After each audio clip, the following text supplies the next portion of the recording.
Welcome to my channel. Today we will be talking about if you can use a debit or credit card with Remitly. The short answer is yes. Remitly does allow you to use both debit and credit cards to pay for your money transfers. This gives you a fast and convenient way to send money internationally. When you're setting up a transfer, you'll be given options for how you want to pay. Simply select either debit or credit card. It's important to know that for all card transactions, you'll need to provide the card's expiration date and the CVV or CVC code, which is the 3 or 4-digit number on the back.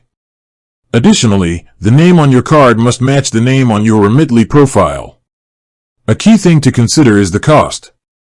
While paying with a debit card is often a quick and affordable option, using a credit card can sometimes incur an additional cash advance fee from your credit card issuer. This is a fee charged by the card company, not by Remitly. It's always a good idea to check with your credit card provider to see if they charge this fee before you make a transfer. So, in summary, Remitly makes it easy to pay for your transfers using a debit or credit card, offering flexibility and speed.